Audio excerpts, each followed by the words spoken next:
Take me home, I wanna know if you're down, ready to go. Wanna fly away with you, float away, fly away. I'm very excited for these fucking cigars, bro.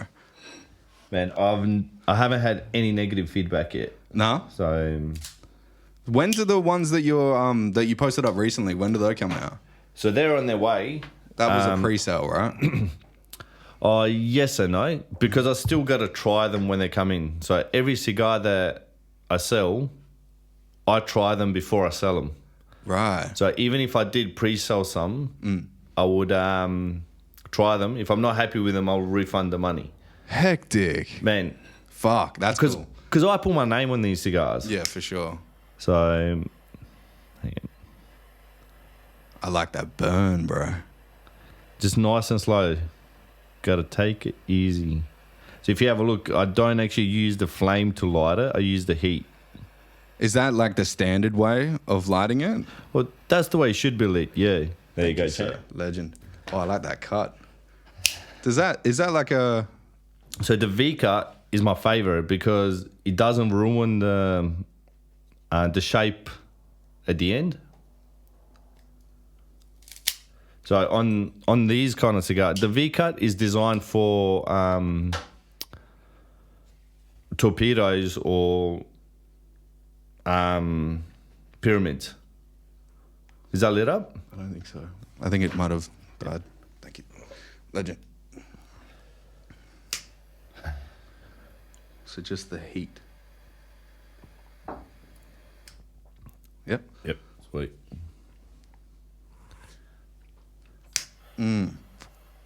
That's got some flavor to it. It's nice and creamy, eh? Holy shit. Fucks all over the fucking Romeo and Juliet. Man, I don't dog any other brand out there, eh? But I'll do it for you. That's fine. honestly, since I've started this, since I've started my own line, I don't enjoy any other cigar. Why is that? Not sure. I don't know if it's because it's mine. Well, I do enjoy the Fuentes, and actually the story started. I used to be only a Cuban smoker. I only used to smoke Cubans. Right. But was that because of the stigma around Cubans? I think so. Yeah, okay, right. So, but when I decided to have my own brand, I did some research. And Dominican Republic has one of the best soils in the world to grow tobacco. I didn't know that. Well, neither did I before that. Okay. So I'm in a safe space then. And then, I started experimenting with Nicaraguas and Dominican Republics. And Dominican Republic's topped the cake. Right. So how did you sample that? Did you ask like the farmers to come and like send you some or? nah, man, fuck. Finding a factory was a mission. Because most factories, they do bulk. So you got to order 2,000 or 3,000 cigars to even get a tasting. Right. The first time I ordered cigars from this factory was their home brand. So their home blend. Okay. And they've got about 10 different blends. Right. And they sent me these cigars and I tried them. I'm like, yeah, they're nice, but not something that I can make stand up. Yeah, okay. Because this is, obviously you've got those people that have they have their favorite brands and they won't try anything else. So the way I looked at it is to be able to sell Familija, I needed something to stand up. And I said to him, nah, I'm not interested. And he said, nah, what do you want? Do you want more creaminess? Do you want more coffee? Do you want more nuts? What do you want? We'll make it. And I told him what I wanted and he rolled another blend and then he sent it to me. And then that's where we started getting somewhere. Right. Okay. So, So how did you get that contact? Was that an arduous like task? Because I know that like tobacco companies in Australia, they're quite fucking regulated, right? man, I'm having so much trouble with tobacco laws here in Australia. Even now. Actually, let's go to the beginning. So the way I got into cigars was 2017. I proposed to my wife, Carissa, and she's like, "Oh, you know what would be cool if you got some cigars, I'll make a little nice gift box, and you ask the guys that are going to be by your side, you give it to them, and you ask them to be by your side." Yeah. I'm like, "Nah, I don't even smoke cigars, and that will cost us too much money and all this and that." Yeah. And she's like, no, I love it. Let's do it. I'm like, all right, fuck it. So we ended up doing it. And ever since I tried that first cigar, I'm like, fuck, you know what would be cool? Cheers. Salute. Salute. Živio, Živio. as Croatians say. There you go. Woo! All right. So, yeah, when I had the first cigar, I'm like, fuck, it'll be cool having your own brand. And then I joined a few forums and I was buying cigars and all this and that. And they kind of faded away. And then I was smoking fags at the time. And then in 2019, like while I was still working on the cigars, trying to find a factory and everything, in 2019 I stopped the fags altogether. And just started smoking 1 or 2 cigars a week. So, because that's what... It's a good replacement. Well, that's what the fags were costing me. You know, it's $50 a packet. Yeah. And 2019, they're probably like $15 cheaper than they are now. They're fucking ridiculous. Like, I don't even know what they are now. 55 a pack. Oh, is it? Jesus. If you're a pack a day smoker now, goodbye money for the week. You know, like fuck that.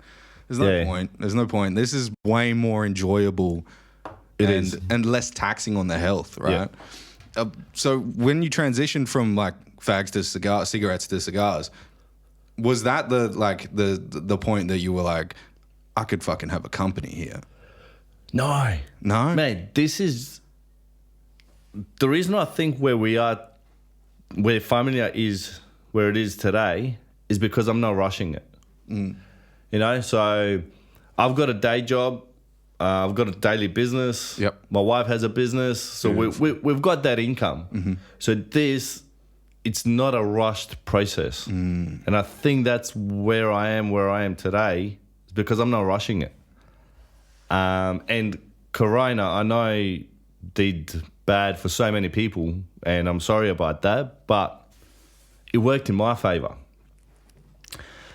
Unfortunately, I can agree. I was exactly the same thing with the music and the podcast, and yeah, it's understandable. So because we couldn't do anything for that year or 2 years, I spent my time researching cigars, getting the blends right, organizing, designing the bands, and then printing the bands, and then designing boxes, printing boxes. That was your design? Yeah, so that's from Fresh. That's a fucking work of art, brother. So well done. The way I looked at it is I wanted to join the love of cigars and my family. That's why I decided to call it Familija. Well, originally it was family. But overnight, I'm like, nah, fuck it. I want to call it Familija because I'm Croatian. Yeah, perfect. So that's the way you spell family in Croatian, obviously. Oh, that's awesome. And then for every cigar, I was like, nah, fuck it. I want to dedicate a cigar to each one of my family members. So... Dude, that's cool. That's cool. So that's C for my wife. A is Toros. They're big, fat motherfuckers. Like they're 54 ring gauge by 6 inch. That's ridiculous. It's like a dick in your mouth. Fuck. And then for my son, there will be a Robustos. Yeah. Which is N.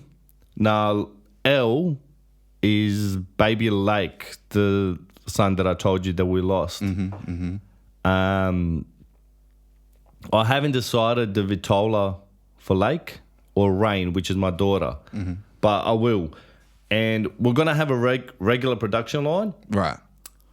And those cigars with those letters will come with a blend of extra aged tobacco and they will have the extra band on them. But they will only be released once a year, a limited batch. It won't be a big batch. It will just be a small one. Right. Okay. Are you gonna like put them all together in like a multi-box as well, kind of thing? Like, or is that what's kind of happening with the Familija range, right? No, well, yeah, that's... So we got the sampler boxes for the Familija range. Mm-hmm. Yeah. The all year round production line. Yeah. With the limited, I'm not planning to do a sampler box because I'm planning to release them on each of our birthdays. Oh. So it'll be like a birthday release. Right. Like these That's sublime. killer, dude. Fuck, that's awesome. Come on. Like you're incorporating the family so much in that, right? Fuck, dude. That's inspiring. It's inspiring that you can take craftsmanship and even the dates of births of your family members, you know, and like, oh, holy shit, that's cool. That's cool. So Familija wouldn't even exist without my wife, man. Okay. Like so many times and so many hurdles I've had to jump over. I wanted to say, nah, that's it. But she kept pushing me and pushing me. She's like, you've come along this far, you might as well keep going. And then I'll do that one extra step and something else will pop up. I'm like, nah, fuck it, that's it. And she's like, no, keep going. Like, how many people do you know that have their own brand? And Familija is going to be exclusive to Australia. So I'm not selling it anywhere else in the world. Holy shit. You're gonna be like the new tourist manager of fucking. I don't want the fame. I don't want the big bucks. I want to have the quality product, and I want to manage my product. So I don't have that trust yet in getting somebody else to do orders and packing and all that shit. I do everything myself personally. Wow. Okay. So what's the production line look like now? If you could unpack that a little bit, is it have you got a team working for you? Are you doing the roles? What's happening there? Man, I'm getting about 4 to 5 hours sleep a night, six days a week. So I'll go do the truck. I'll drive the truck for 10 to 12 hours a day. I'll come home, spend time with the kids and the fam. When the kids go to bed, I'll jump on the computer, see if there's orders coming in. If there's orders there, I'll pack them. I pack them all up nicely and put them in the humidor. And then in the morning, I'll get up at about 4 a.m., hit the gym. But because I get Familija rolled and manufactured in Dominican Republic, they're all 12 hours behind. So when I'm in the gym, it's the afternoon over there. Oh, shit. So I do all the Familija business while I'm working out. You know? That's cool. That's cool. So, you're a busy man, eh? Well, I've always been like that. I've always liked being on the go. Yeah.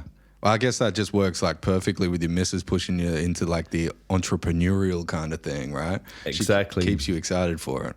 That's kind of cool, man. Not a lot of people have that kind of support in their family, and then like the drive to want to do it outside of work hours as well. Man, honestly. But I think so in the morning when I packed all the orders, I'll send Carissa a message and saying, oh, there's a few orders in the humidor. Can you ship them up? So she'll drop the kids off and then go to the post office and, man, it's between us, you know? Like we're both into it, but she's supporting me.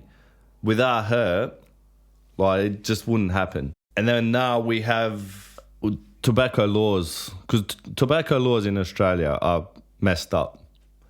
So you can't advertise at all. So 100% of our business is word of mouth, friends of friends, and stuff like that, you know? So what kind of regulations have they got on that? Is it like, so you can't like say sponsor an advert on Instagram or anything like that? Or is it that harsh? Can you sponsor, like, can you advertise the company and not the cigars? I'm not sure. Right. Because at the moment, like Familija, as you can see, the band, there's no cigars on it, so people don't know what it is. So I'm not too sure about that. I do know that we have been pulled up just sharing photos on our Instagram. that just sharing the Back photo. the fuck off. I'm not kidding. Just sharing a photo, we've been pulled up on it. By who? By like the regulation system? Yeah. Well, it's actually by Instagram. Oh, okay. So the regulations run as deep as like the entrenches of like social media. Yeah. That's harsh, and right? then the latest problem that we've come across is because we've got a website as well, familijacigars.com.au.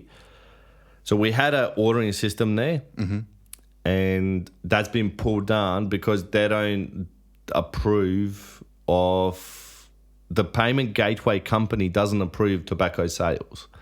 What company is this? Squarespace? No, I think they're just called Square. Okay, right. So most people use them. Have you tried like an American company for that? Like Shopify or like, what's that other fucking one? I haven't looked into that because I don't know if, just because we're in Australia, I don't know if that'll... I used to own Creation Kombucha. Like I started a kombucha company before Creation Studios was Creation Kombucha. Yeah. And I used to sell everything through a United States hosted Shopify. That's basically what I sold through. And dude, their regulations are dog shit. Like, like you don't want that guy working for you, you know? Like, they don't give a fuck. Yeah. So maybe that could be like a little hurdle for you. I could look into that. Yeah, for sure. So at the moment, you can only order through PayPal. But the problem with PayPal is if you want a cigar, you can only order one at a time. So you got to place multiple orders. I've contacted the big four banks, and as soon as I say I want a payment gateway for my cigar company. No, well, I say for my online business. Yeah, that's no problem. We'll do that. And then as soon as you mention tobacco, they're like, nah, sorry, we can't do it. Even though you have a tobacco license? Yeah, man. Really? Yeah, at the moment we're pretty stuck. We're taking orders through direct messages, but it's still, everything's still going through the business account, so everything's still legit. Yeah, I don't want to bend any laws, man. Like, it's not worth it. Yeah, no way. You know? No, well, but yeah, it's just what it is. We're just going to have to get it over another hurdle. And like I said to you before, I think it's because I'm not rushing it and I'm not putting it a priority, and I really get that time to think about it, to think about the next step. That's what's working in our advantage. Yeah, it would. It would for sure. How many people, do you have an idea of how many people have actually tried to start a cigar company? Is there many out there, like in Australia? I don't know. I have no idea. No? I think that's the beauty, because I don't think about the competition. I don't think about anything. I'm doing it purely for my love. And like Carissa said, so what if you order all these cigars and they don't sell? You smoke cigars every day. So you're going to end up smoking them anyway. Yeah. So enjoy it. That's cool. But all right, so going back to like when we first started, so I found this factory. And so this is Ecuadorian? Dominican Republic. Yeah. Sorry, my bad. No, it's all good. So I found this factory. They sent over the samples. I didn't like them. They modified samples and sent them through. Mind you, the first parcel that they sent, this was during COVID, took 2.5 months. Yeah, man. Was that just the delays of like the postal services? Oh, I'm not too sure. A lot of things were getting fucking, like 2-3 months on their I just think because there was no flights. Yeah, no flights. Yeah. Nobody was working. Like, yeah, you get COVID, it runs through your department, and then the whole department's closed down. At least 50% of it, Yeah. It's rough, for sure. So, but before we even got the first shipment of the test batch, I've already organised the bands. So I've already paid, I think it was 150 euros or something to design the band. And I had to, luckily enough, the guys in Dominican Republic, Kenda and Carlos, Of course, his name's Carlos. They Shout out Carlos. and Kenda. And Kenda. They owned a factory in Dominican Republic. So luckily they've got connections to all these things that I needed. Right. So I said to him, I want bands. Yep, contact this person. And then I need boxes done. Yep, contact this person. But that's kind of a cool little, like, we'll help you out. You're buying from us kind of thing. That's fucking cool. Man, I make him a promise. I keep my promises and I keep my word. So I said to him, I'm obviously starting small, and I don't. At this stage, he wasn't aware of tobacco laws and tobacco tax. He knew nothing about tobacco tax. So when I is it because it's not apparent over there? Yeah. Right. Okay. So I said to him, I go, look, every order that I make with you, the Australian government is making more money than I am for doing fuck all. Like my cigars coming into Australia, I'm paying the government more money than I'm making by selling them through the tax. That's fucked up. Man, my markup isn't that big, eh? That's fucked. Because I want people to be able to enjoy a premium quality cigar at an affordable price. At affordable price, yeah. You know? And anybody that's putting up their fucking prices like crazy, right? You can get quality products from like genuine people that don't want to do you dirty. They just want to give you the best shit. Yeah. And that's kind of rare these days. You really think about it. You know, everyone just wants like sales because they see the fucking next Instagram influencer selling the shit out of a product. Yeah. But like if you're taking your fucking time, you're putting the product out like in a quality way with a quality product, bro, you can't go wrong. 100%. So like even some of the retailers that I sold to, they said, no, you got to charge more for these. I'm like, no, you go ahead. You charge what you need to charge because you've got overheads and stuff. Yeah. But I'm happy with what it is now. Yeah. You know? So, and yeah, with the bands. So this is the second factory that's printed these bands because the first one, see how it's a little bit dialogue? Like if you run your finger across it, you can feel there's layers to it. Yeah. Yeah. So the other bands were just printed like on paper. You know? Okay. This has got a little bit more like feeling to it. Yeah. I like exactly right. And it feels premium. Yeah. Yeah.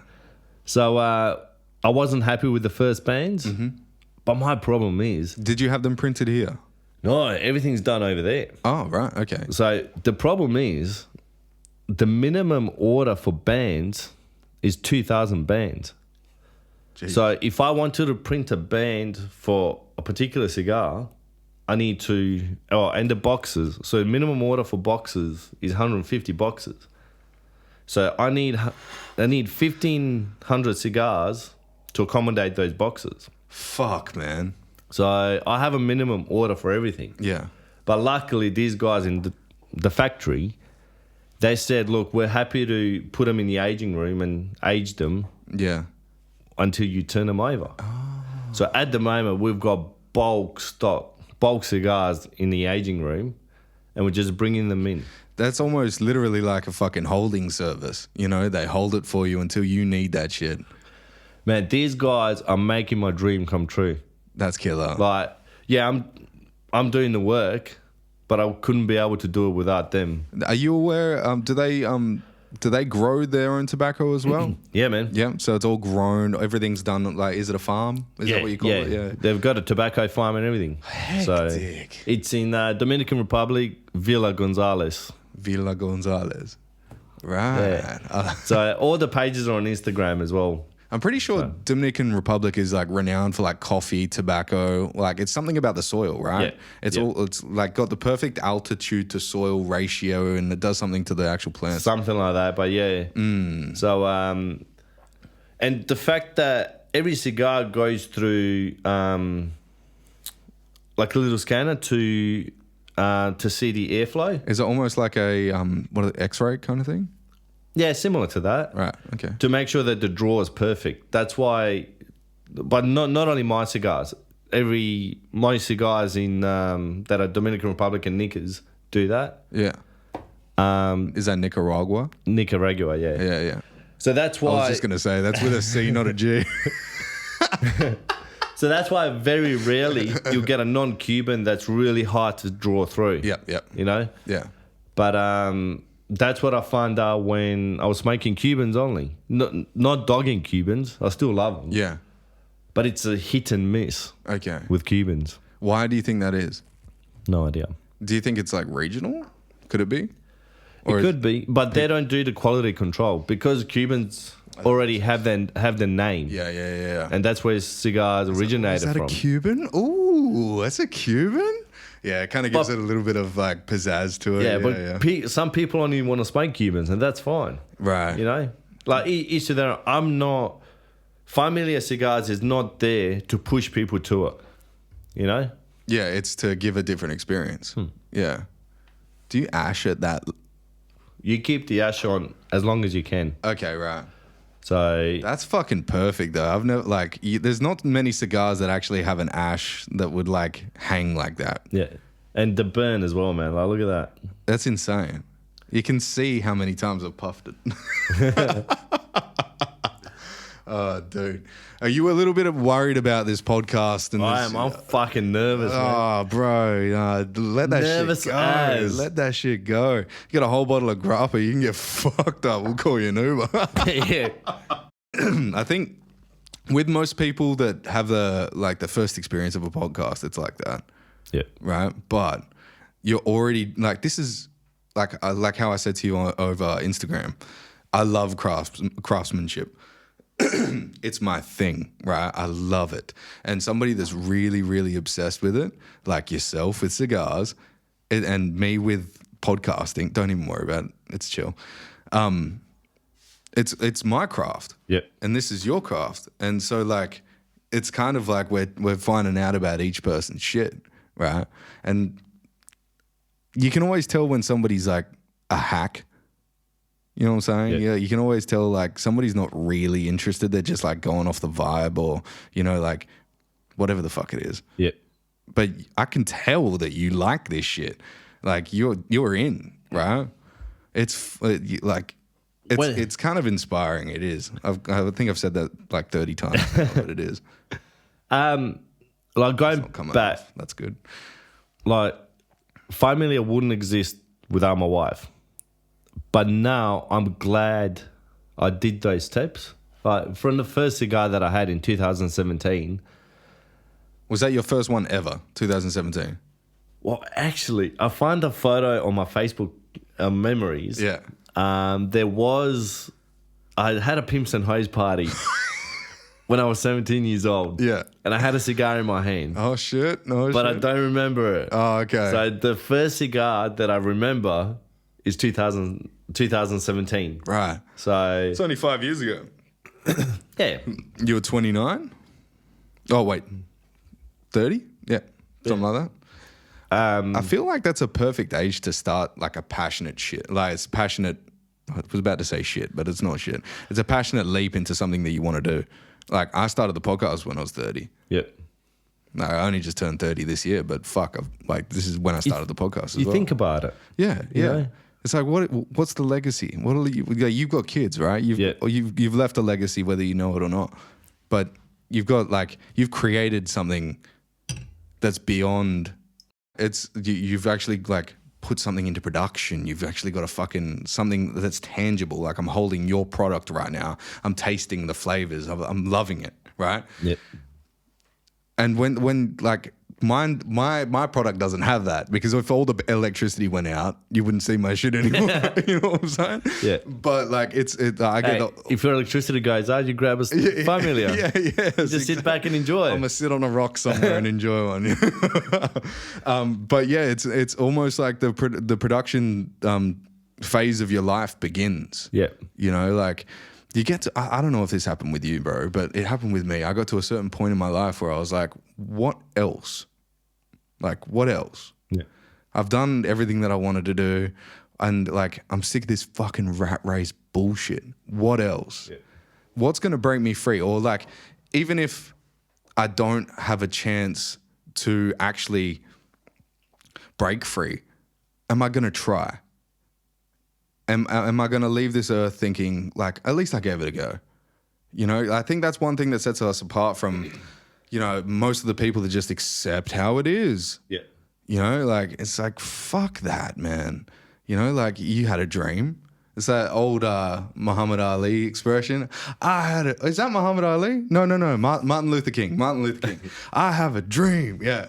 And you know what I'm saying? It's literally that. It's the procedural notion of knowing that you could do more with your existence. And that's kind of fucking cool, bro, when you really break it down and think about it. It's... Like, did you think you would come this far? Man, nah. No? My we had a plan I had a vision of my life, and I can say my reality is better than my vision.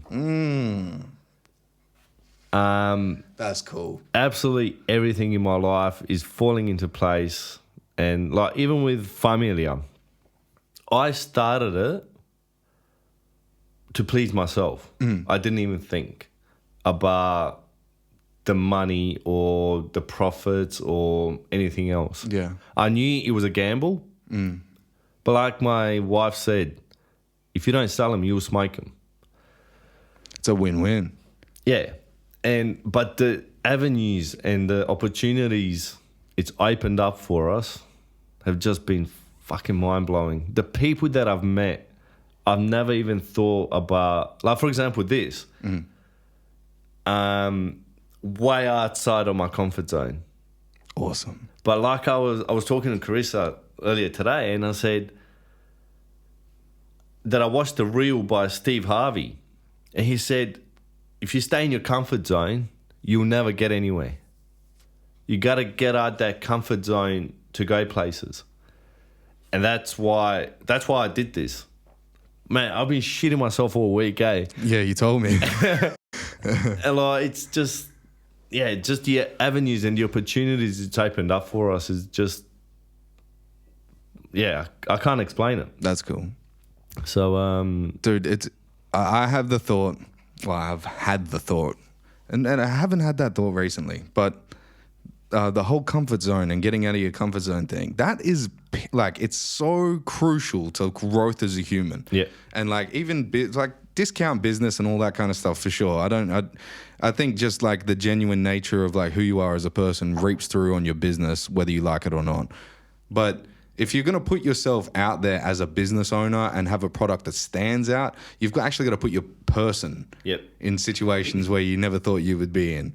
And like, comfort zones don't stay the same size. Yeah. Once you break out of that comfort zone, it gets bigger.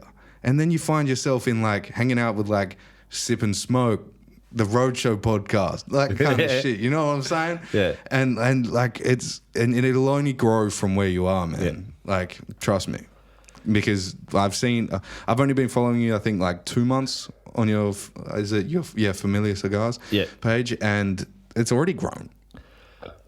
Like, that's that grappa, son. Yeah, I know. Probably due for another one. Yeah, fucking oath. I've got a vision where I want to be in 9-10 years, but I've got no roadmap how to get there, and I'm not rushing. Like, the reason why I give myself 10 years is because I don't want to rush it. Yeah. I'm already so far ahead of where I thought I would be without even trying. So, like, I'm just doing day by day. Like I said, me and my wife have daily businesses on the side. So we're concentrating on that. And when an opportunity opens up for us or for Familija to go somewhere, I'll just head that way and see where it goes. Yeah. If it doesn't work out, I'll just come back on the main road and continue. That's perfect. That's literally, and like, the way I've released Familija Cigars is I've released them in singles. So I had no boxes. My first shipment was just singles. But that's because I wanted to see what the market, what people want. What kind of cigar do they want? Damn, that's smart as fuck. And a lot of people were asking for boxes. Have you got a box of samplers? And I released, because I had all these cigars already rolled. So all I had to do is just make the boxes. So you had them up on your website as singles. Yep. And then people could buy that, but you were getting messages back after they received them like, can we try all of them? Yep, exactly right. Okay. So I had the boxes made. Yeah. It's about 6 to 8 weeks for the boxes to get made. Okay. And then Is that just because they're so like, what do you call it, intricate? I'm a very understanding person. So I understand the box factory has other clients, probably bigger clients than I am, that they'll put in front of a little order. Mm-hmm. You know? So 150 units, you might think it's a lot, but some people are probably ordering hundreds of units. Yeah. You know? Thousands even, yeah. And I've been approached with a few suppliers from Dominican Republic saying, "Oh, do you want us to stock your cigar, or can we stock your cigar?" And I said, "No, not really, because thank you for the opportunity, but you've already got so many home brands, so many Dominican Republic brands. Why would you want to introduce another one? You know, like it's just too much competition for me." Do you have the like the information on how many people from the farm the farm is actually supplying to? No, I didn't, because I'm the kind of person that'll judge a product, a person, everything else on my personal experience. Mm-hmm. I'll never judge a person or another product by what somebody else said. Yeah. You know? So, well, obviously, yeah, it's a good way to look at things. Yeah. So the reason why we're releasing these new sublines, so many people were asking for a bigger gauge, like a lot bigger cigar, because the sublimes will be... They're almost like a half an inch, like 3/4 of an inch, right? So they're 54 gauge, so they'll be a lot thicker and a little bit longer than this. Okay, right. So... a lot of people like that thick cigar. I know. But the reason I didn't release them, so I don't want to release something that's not going to sell or that's not quality. So some people have tried my cigars now and they know that I deliver quality. So I'm happy to go ahead and invest a little bit more money into bigger things. Right. Have the orders gotten bigger? Yeah, bigger and a lot of return clients, and a lot more frequent. Like sometimes I'll be busier packing orders. I'll stay up sometimes till 1 a.m. packing orders. Shit. But I'm the kind of person that on the website it says delivery in Metro 2 to 3 days. And if That's express post? Express, yeah. Fuck it. So we only do express. And that's only $12 flat for express post. So we've already got express bags at home. Mm-hmm. I just pack them and we just drop them off. Yeah. If we drop them off at 9 a.m, when they open up, they get picked up the same day and they get delivered the next day. So if I drop them off in the afternoon... It's like a 2-day turnaround? Yeah. Yeah. So, and yeah, what I was going to say is with cigars, whenever they come in, I'll always open up every single bundle and have a cigar out of each bundle to make sure. Regulate it. Yeah. So if you get like 10 bundles, you're sitting there for like a good a day, just fucking... No, I'm happy with that. Yeah, happy days, brother. So, like I said, like I told you before, I brought that box, but unfortunately I slammed on the brakes and it flew off the seat. Let's unpack that, right? Because you did bring a box, right? Yeah. In the car, you left it out there because...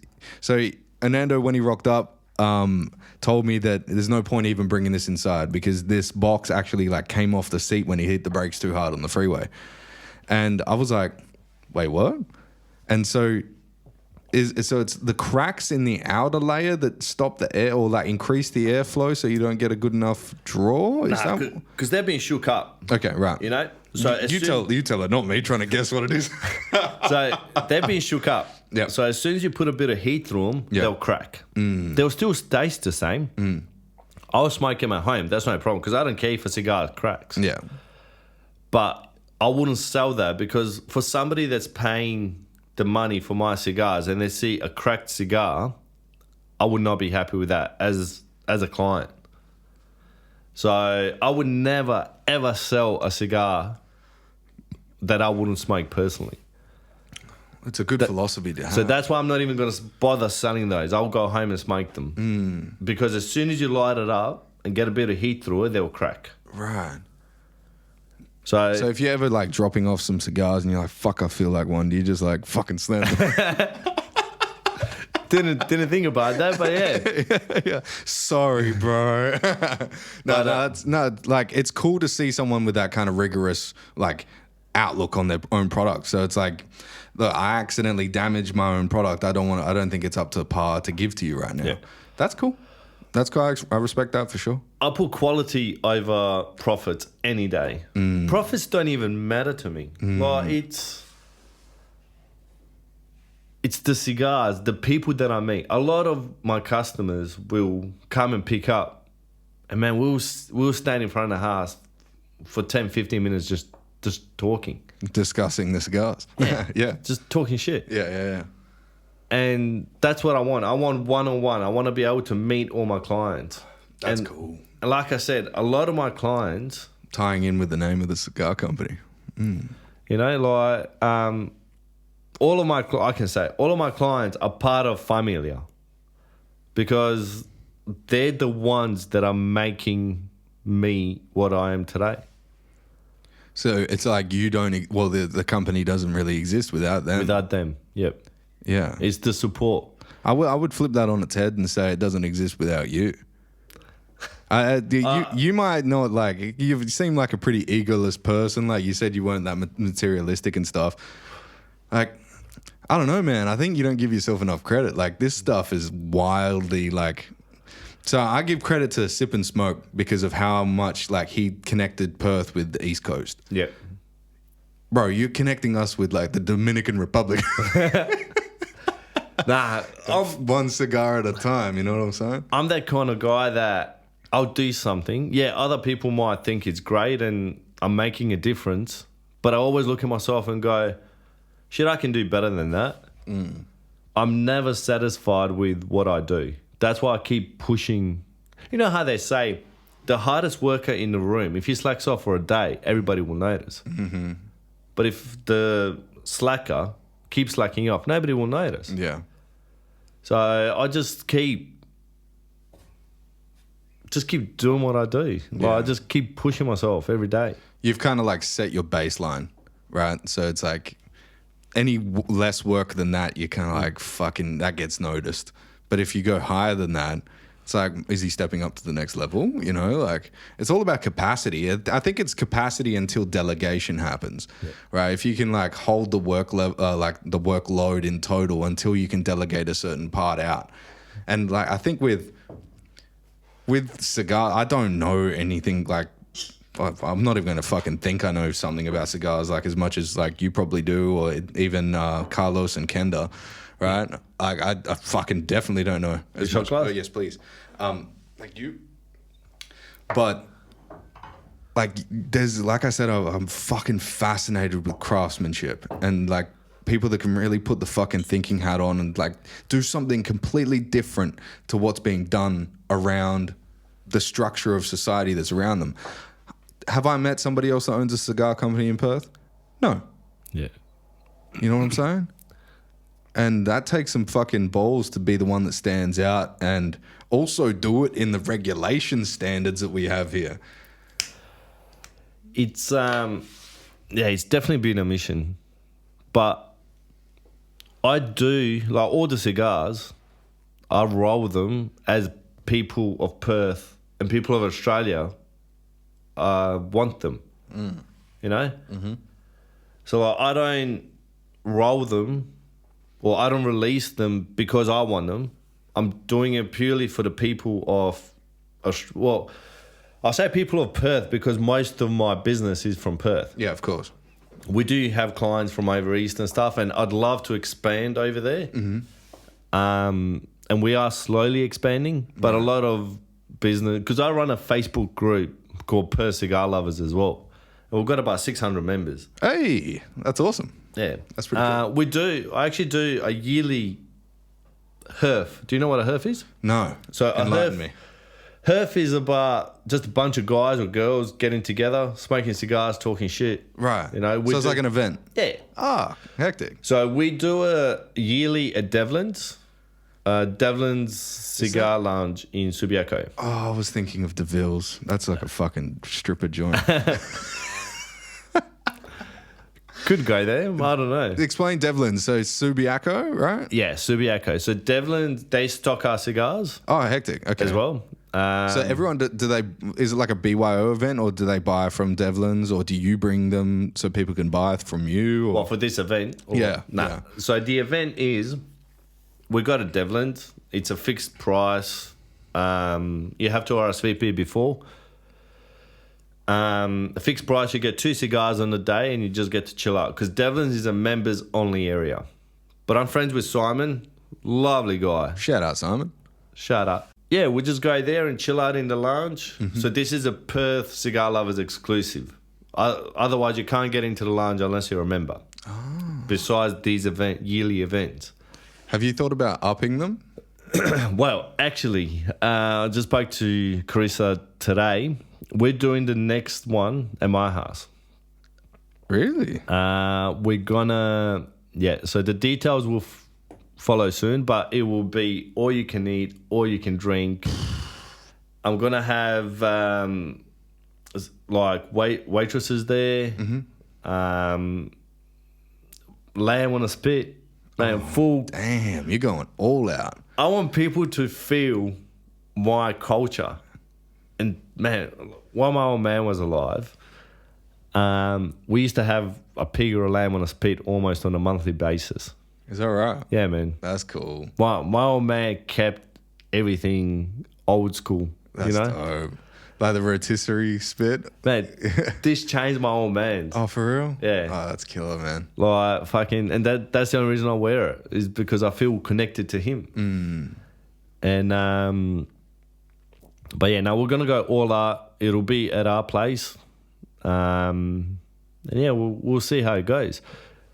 But for the past 3 events, it's been at Devlin's and it's been a heat. Like we've had, first time we had 20 people, but we capped it at 20 people because I didn't want too many people. Yeah, it gets a bit crowded. Well, because I organised the event, I go around and talk to everybody. Yeah, your time will get chewed up. Man. And I don't like that. Even at my wedding, I find myself that I wasn't enjoying the wedding to the full potential because I had to accommodate everybody. You had to put too many hats on, right? Man, I'm a people pleaser, and I'll just So you gotta drop that shit when you're doing events. Though. So the second event we did at Devlin's was 40 people, and that went off. There was prizes, there was everything. It was so good. So what kind of prizes? Like, what's the events? Man, there was Do you like host like the best cigar or like? Nah, so the prizes were what was it? A box of cigars, a box of real, I can't remember what it was, but it was real. The box was worth like $500. And I think it was $25 a raffle ticket. Oh, it's a raffle. Yeah, Okay, yeah. that's cool. That's So I walked around and man, this is all non-for-profit. I did not keep a cent. You know, like I do this for love, and everything that I did went towards the prizes. So all the money that we raised, I went back into the shop, and I said, "All right, what can we get for this? We raised quite a bit, so I said I want 6 or 7 prizes. So there was everything from cutters to lighters to cigars to single sticks. It was just amazing.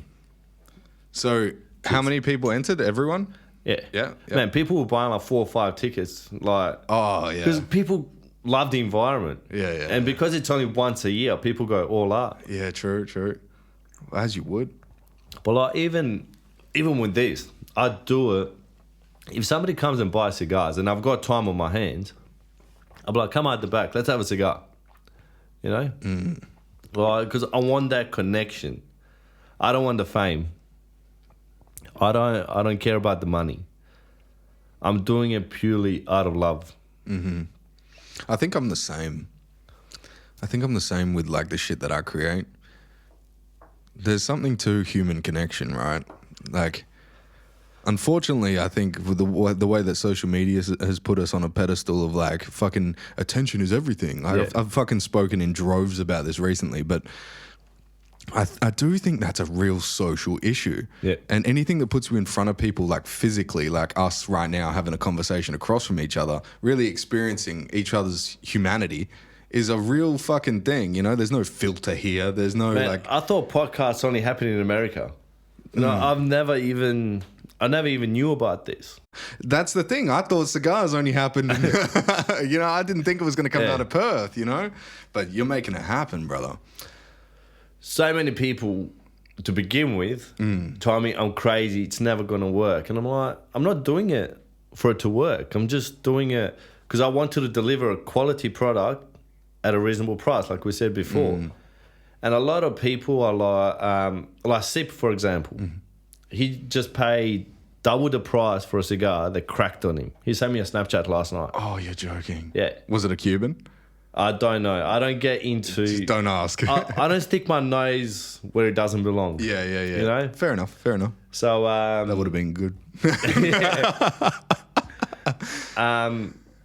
But yeah, like, and because my office is always open, people can come pick it up whenever they want. So if they've got a birthday party happening on the weekend and they decide on a Friday they want cigars, shoot me a message, come over. Yeah. No problem. You're really grasping the family aspect of it. It seems like family has entrenched itself into your DNA. You know, like, your DNA comes from family. You wouldn't be here without family, and your family wouldn't be here without you. So the essence of family runs through the company, and then that togetherness also, I can tell through the way that you're talking about your clients, is also running through that. And I think we can all take a page out of your book in that like sense of things, because, you know, we get lost in our bullshit and like our daily fucking like arduous tasks. But if you take a stand back from all the bullshit, the money, the attention, all that shit doesn't matter. At the end of the day, you're not going, I'm glad I made $100 million. You're going, fuck, where's my family? Or like, I'm glad I have my family with me. Yeah. You know?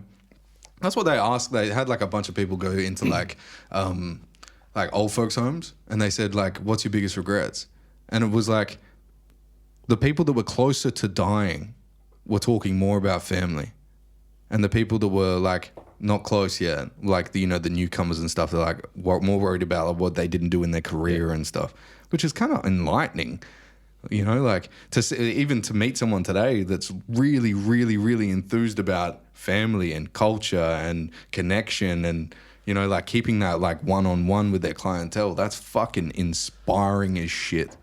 I think it's like I was really close with my old man. And I think that's where it all started from. Well, I was close with mum, obviously, as well. Yeah. But me and dad, like we'd go fishing at least once a month, you know, because we both live busy lives. We'd always make time for each other. Yeah. It's so easy these days to just walk away. Yeah. That's the problem.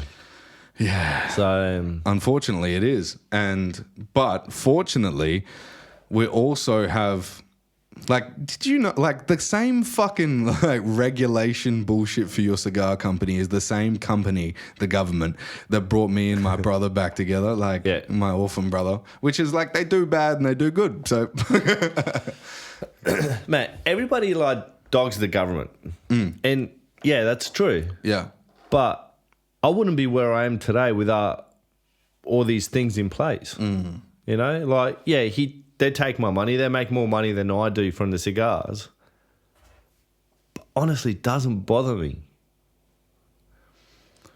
Like, I don't have a negative thing to say about the government because in my mind, the way I look at things, if a situation pops up and it's a bad situation, I'll look at it and go, can I change it? If the answer is no, then keep your cool and don't let it affect you. I know that's a lot harder to say, a lot harder to do than to say. Mm-hmm. But over time, I've learned just to control myself, you know? Like even shit when something pops up with the cigars or the truck or my wife's business, I just say to her, can we do anything to avoid it? Or can we do anything to fix it? Mm. If the answer is no, then just go with it. Do you know that's a very fucking... I don't... What religion do you... Croatian. No, religion? Is that a religion? Croatian? Me or her? No, you. Croatian. Is Croatian... Oh, no, sorry. Religion, Catholic. Catholic. Okay, Yep. right, yeah. Well, that notion of... there's something Gandhi says, and it's like the Buddhist way, right? It's the circle of worry. If it's inside your circle of worry, there's two things you should do. You should either do something about it, and if you can't, stop worrying. Yeah. It's exactly what you just said. It's a lot harder to do than... Is that the... To practice than actually to like just have the idea and like... But man, like I've got a bald spot on the back of my head. Mm-hmm. I'm only 35, but fuck, man, I've been through some shit. Some stressful shit. And like, I'm lucky enough that my wife is old school like me. Mm-hmm. So I can see myself, I can see my kids being raised like I used to be raised. Love, affection, you know, all that sorts of shit. We're very close, like I was with my parents. We're very close with our kids. Mm-hmm. I'll put my kids in front of anybody else. Like that's bad, I know. No. But No, it's not. if You want to people keep your legacy going. if people call me up and say, do you want to catch up for a drink? Yeah, no problem. But after 7:30, 8 o'clock when the kids go to bed. Mm-hmm. You know, as soon as I get home, I try to pull my phone aside and not touch it until the kids go to bed. Because they only see me a couple of hours a day. I want to spend quality time with them. Yeah. So, and that's the same when I go out or when I go somewhere. I try to leave my phone and I try to be in the moment. Yeah. Because we're not going to be here forever, man. We're not guaranteed tomorrow. Fuck knows what's going to happen. Are you frightened of death? Nah. I'm literally not frightened of anything. Is that right? Nothing. That's that Croatian in you. Eh? Those are hard motherfuckers. I'll say we as in me, mum, dad, and my brother. Mm-hmm. We grew up in a war zone. Okay, let's unpack that. That's some heavy shit. So when did you come over here? 97. Okay, right. And you're 34, so you were born in 87? Yep. Good maths. Quick maths. Quick maths. So we came here as refugees. Yeah. But we had a tough over there, man. Like my old man was a machinist, and he was one of the best in Europe. What did he machine? What's a machinist? I don't know. When you make like turbines or you whack something in a machine to fucking on the lathe and shit. Yeah, that's cool. So what he did on his lunch breaks, 5 days a week, on his lunch breaks, everybody goes, yeah, man, go. Everybody goes to have lunch. Mm-hmm. He'll stay back and make hand coffee grinders. At the end of the week, he'll have 5 coffee grinders. On Sunday, we'll go to the markets and sell those coffee grinders for $10 each. Right. That's how we had it. So was that your source of income outside of his daily job? Yep. Man, my parents would do anything to make us have whatever we wanted. Mm-hmm. You know? And these days it's so easy. Our kids have absolutely everything, but within reason. Mm-hmm. We try not to go overboard. Yeah. You know? But yeah, man, we grew up in the war. Man, we had 2 houses in our street with underground bunkers.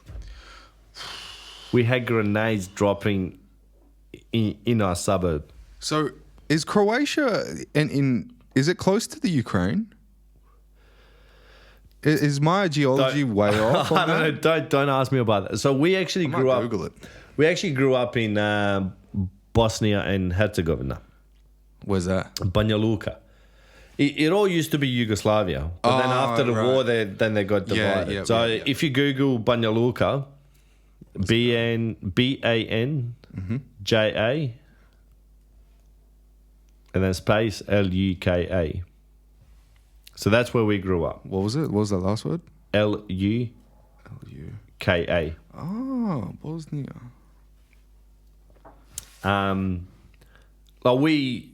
Dad was Catholic. Fuck, it's a gorgeous place. Man, I haven't been back since because when we moved over, our whole family came over. Right. And literally, when I finished school, I finished school on a Friday. I started full-time work on a Saturday. I never went to balls. I never went to school discos or whatever they call them. And I was never that type of person. I was always switched on. But I think that's to do with the way Dad was living. When we came here, I went to school. I didn't know a word of English, so I went to school, like an English learning school. Right. Was that hard? I can't remember, man. No. That's okay. I don't think it was because all the kids in the school didn't speak much English. So I honestly can't remember. Yeah, okay. Did you meet any friends that were also in the same situation that you were in, that you could talk to them in your secondary language now? Well, English would be your secondary language, right? Nah, because I didn't really know what was going on. Thank you. Oh, you want to... Have you got a key?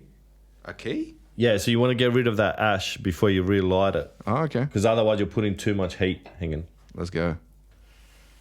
I was like, a key? You make it work. So you scrape away the ash. And then you relight it. Relight that little end bit. Yeah. No, you want to light it all the way around. Or all the way around? Fuck, I'm retarded. Sorry about that. Do you smoke cigars often? Yeah, but like shit ones. Yeah. You know what I'm saying? I've had a couple of really, really good ones. Look what I did to the edge of that. It doesn't matter, right? It'll just burn up even. Oh, okay, right, cool. No, a lot of cigars, they'll burn they'll either tunnel, which means they'll burn on the sides but not in the middle. Mm-hmm. And then they'll fucking burn one edge and then they'll just burn uneven. Just doesn't... Standard shit. Yeah. Yeah. So, they're like a crazy bitch. Yeah. But all my life I've always been the hardest worker in the room, man. Even though other people didn't notice it, I knew that I was... Because that's all you got to do. All you got to do is know that you're trying as hard as you can. Mm. And that's the reason why we ended up buying the truck, because whoever I worked for, I went in with the mentality of work for them like you're working for yourself. Mm. Like, give that type of quality work. And I was never really getting recognised for it. No. So going back to my wife's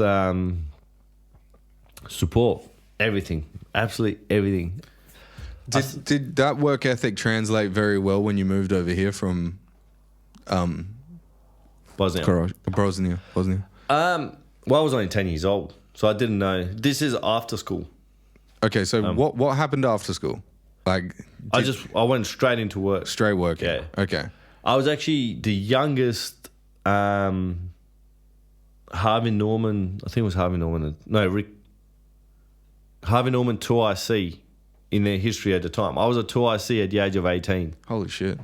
So you kind of always had that fucking hustle then. Yeah, I was always working and always trying, you know. Because my goal was to have a Harvey Norman, like a franchise. For yourself. Yeah, at some stage in my life. Okay, right. But that just I got my HR license, my truck license, when I was 20, I think. Mm-hmm. And then I just wanted to drive trucks. That's all I wanted to do. Yeah. When did you have the idea? So we talked before that you started the company. Well, you had your first cigar in 2017, right? And then in 2019, that's when you started this company for Familija. No, well, we just released this year. Oh, so it started this year, but you were putting like the shit in motion in 2019, right? Yeah. So well, actually, just as COVID hit, Okay, that's right. when we're putting things in motion. That's why I said COVID actually kind of worked in our favor because I saw that the first shipment took 2.5 months to get here. So I'm like, nah, I gotta wait till COVID's over. Because I can't have my cigars up in the air. And you thought it was like fucking going to be 2 weeks or some shit. So I thought, I can't have my cigars up in the air, not in the right humidity, not in the right environment Yeah. for that long. You know, that's just not going to work. Yeah. So- I fucking hate bringing up COVID, but what did you think it was going to be? Did you think it was going to be a 2-year long fucking crazy fucking pandemic? And what do you think of it now? Even to this day, Oh, here we go. Juicy. even to this day, I still think that it was something to hide what the government had to do. I don't know if you've noticed, but have you noticed the amount of 5G towers that went up during COVID while everybody was in lockdown? I think that was probably just like, fuck, there's not as many people around. Let's get these fucking things up. Yeah. But that could have been it. They could have wanted us to hide away. There's a lot of fucking conspiracy theories on that, right? Like, some don't make sense. Like, 5G was the cause of COVID. But there's a lot of things like what's come out recently. So after COVID happened, they put it. They put in they tried to pass.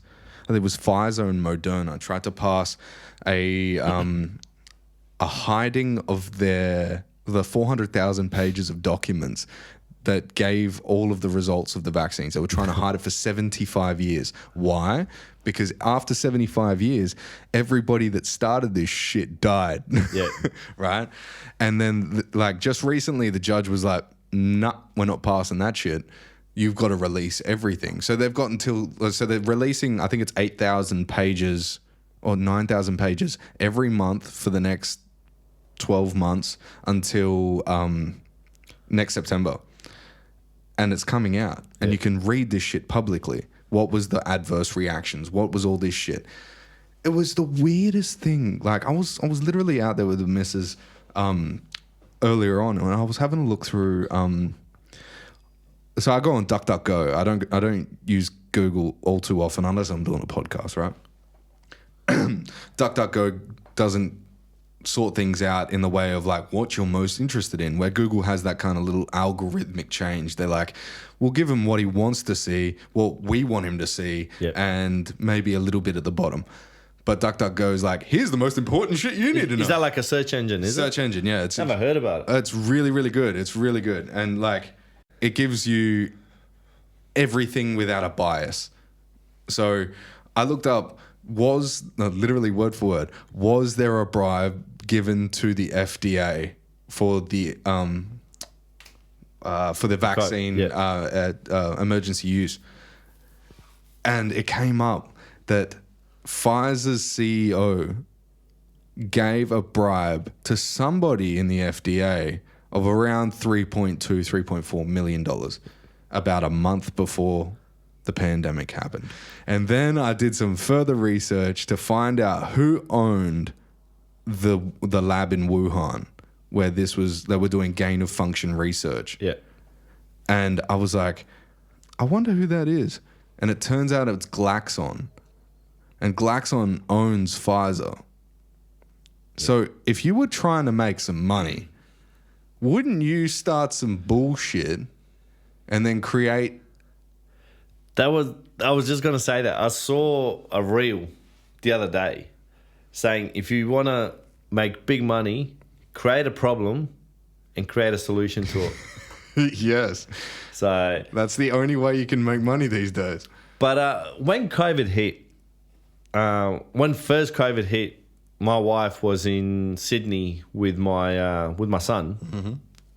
I think she was pregnant with my daughter. And we had to buy another ticket for her to come back in time before they closed the border. Right. So we bought another ticket. She had to isolate here. We didn't think anything of it. Mm-hmm. So then she came over. We had to isolate, and everybody's going fucking bananas. That's when I started having this mentality. If it doesn't concern me, if there's nothing that I can do about it, I'm not going to worry about it. Like, yeah, we can... Same with the vaccine to stay back at work, the mandatory vaccines and... The experiment. Yeah. So, well, everybody's like, oh, no, you got to protest this shit and all this stuff. And, yeah, we can go through all that effort. But at the end of the day, it's the government's last say. Whatever they have penciled down is what's going to happen. Mm-hmm. So I don't even watch the news anymore, man. Like, it's a good move.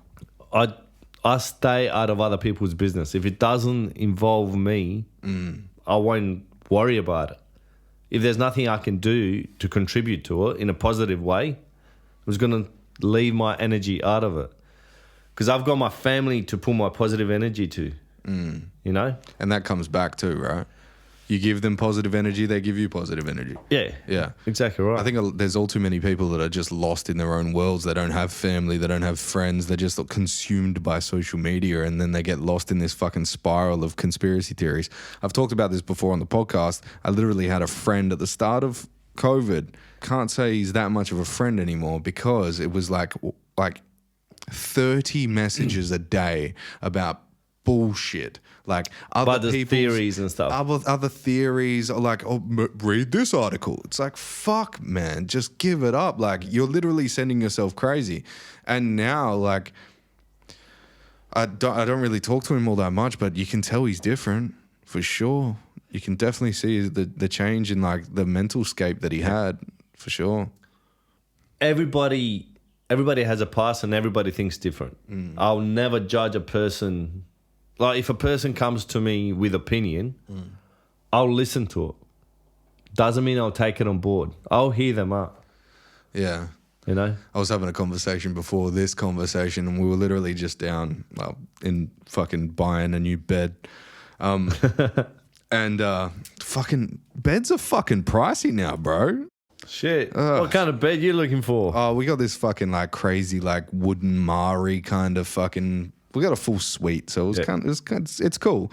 But we're talking to the lady after it, and she was telling us about all the ailments and her fucking mother being sick and everything. And I'm like, look, I got a podcast. I can't be like consuming your shitty fucking like, you know what I'm saying? Like, if you attach yourself, if you get into someone's story about their life and it's negative, I can always hear like, I'll always listen to somebody's story, you know, but like, I'll hear it. Yeah. But listening takes a different kind of requirement. You know, like sometimes you just need to understand that maybe that person is going through some shit and they just want somebody to hear them. Yeah, man. But like listening takes like you don't necessarily need to take on that person's bullshit when you do the talking. Like, it's kind of like, it doesn't really matter. But at the same time, if you were to be like, oh man, oh shit, dude, are you feeling okay? Like, it'd be like, bro, are you good? Like, well, yeah, man. Like, everybody's got a past and everybody's got a reason. I'll never judge you for it. But I can't see the reason why you would walk away. Because at the end of the day, those kids are going to look after you. Yeah. You know? And isn't that the truth? Because life doesn't last forever. Man, so my old man died of cancer. Oh, sorry to hear that. No, that's all right. This is an emotional subject. I might fucking shed a few tears. That's fine, brother. So my old man got sick. He had cancer. He beat the cancer.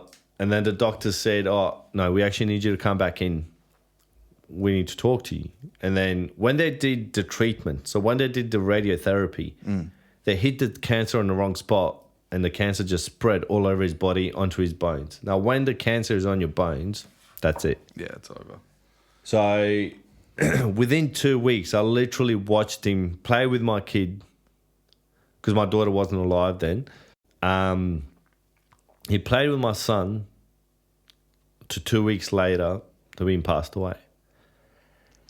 And the worst thing is, Baby Lake that we lost, he was due on my dad's passing away day. Wow. So when we lost the baby, Carissa still had to go through labor. She had to give birth. We had to go through the funeral. We decided to have the baby leg cremated because I didn't want people coming up to me saying, "How are you? How you feeling?" How the fuck are you supposed to feel after that? We couldn't see the reason for it. Everything's got a reason, but we couldn't see it. Until my wedding day, until my wedding speech. I was telling this story at the speech. And then I was like, you know what? I've actually just thought of a reason. God took baby Lake away from us to be up there with Dad. I just got goosebumps. And my wife went to see this psychiatrist. Psychic. And the psychic said that Dad was always around our son with baby Lake. Bro. And we've got this video that we just recorded about 3 weeks ago. My wife was recording. Fuck, you're making me tear up right now. Jesus. My wife was recording Noah like playing. And man, you could literally see these 3 spots. And then Noah moved away from the camera, and these 3 spots just followed him. Oh wow. And just like fucking. So my daughter's name is Rain because they say the baby after a tragedy is called a rainbow baby. Yep. Yep. Mate, all credit to my wife because she picked Noah and Rain. That's cool. And that's why I've got a Noah's Ark. Oh, wow. I was wondering what that was. Yeah. Yeah. So every time my son comes up to me, he goes, "Oh, that's my boat. That's my boat." I'm like, "Yeah, that's your ark." Yeah. So I want to get a lake on this side and raindrops in the middle. Yeah. I was actually supposed to go see the tattoo artist before I came here, but I just didn't get a chance. It's fine. So, God, man. Fucking, let's have one for your dad. shit, I'm not going to be able to drive home. You'll be fine. I can call you. Oh, you're down in Coburn. That fucking Uber's probably $150 fucking dollars. Nah, it'll be all right. It's been an hour and a half. Yeah, it should be fine. Hope so. Is that a bit much? Nah, man, that's all good. That's all good. I'll sip it. I won't fucking. All right, I'm gonna shut mine. I'm not driving anywhere. All right. There you go, brother. To your father. Cheers. But it all comes back to my wife. Man, massive respect for her. Honestly, I could not do anything without her. The support. You can be successful, but you really need... You're right. Yeah, bro. No, that fucking story made me tear up. You really need the woman, a great woman behind you to be able to do anything. You know? Facts. Because if you had a missus that was so strict they wouldn't let you do this shit, I wouldn't be here today. You know? Yeah, it's... My missus is a very, very, very supportive person. Very supportive. Like, when we first started in the relationship, we had to... I was a dickhead, bro. I wasn't a dickhead. I was just, like, so used to being alone that, like, my ways just seemed like the appropriate ways. But you got to make sacrifices when you get into relationships. Got to be understanding. Yeah, and I wasn't... And, like, all of that feelings and all of those, like, emotions and all of those cycles that I was just caught in, they all broke down when she left the first time. That's one thing that I left out of the story, is she fucking broke it off with me because she was like, I'm not putting up with your bullshit, you know? And it woke you up. It woke me up like a motherfucker. And I was like, hold on, I can still be me. She doesn't want me to change. She don't want me to be a different person. She wasn't looking for a different person. Yeah. You know, she was looking for me to fucking grow the fuck up. Yeah. And I like... As I grew up without a father, I never really had that. I never really had like my dad was always like, my stepdad was, I'm not going to call him my stepdad, I'll call him my dad. Yeah. My dad was always like, he was fucking drinking piss and fucking smoking cigarettes and smokes ganja and all that shit. He loves his weed, you know? Yeah. So I idolized him when I was growing up. So I was like, fuck, I'm going to get drunk and smoke. But there's nothing wrong with smoking weed. No. As long as you can control yourself. Yeah, but I couldn't. No, I was Oh, really? reliant on it. I was reliant on it because I didn't have that person to like, I was reliant on it because I was a bitch. I was a little bitch. And I was scared of growing up, and I was scared of being responsible, and I was scared of, like the next step in who I was. And she, like your missus made you fucking grow the fuck up and, like see like the value in having your company and like the outlet it is for you. And I had that same shit, but like mine was literally like, it was so black and white. It was like, she's either going to be back or she's just going to be like, fuck you, I don't give a shit about this. Yeah. I don't even know why I brought that point up. Can't remember. She came back or? Yeah, she came back, yeah. She came back after your boy got successful. No, I shouldn't fucking say that. She's fucking beautiful. I love her so much. Yeah. But yeah, it was more. I think the reason, what enticed her about what we got together in the first place over was the fact that we had a good relationship. Like we could talk to each other about anything. And then I got to that point where she was like, okay, it's time to give up the weed. And I was like, okay. No. Nah. Have you given it up? Well, I'm not fucking reliant on it anymore. Yeah. So as soon as she broke up with me, it was like, holy fuck.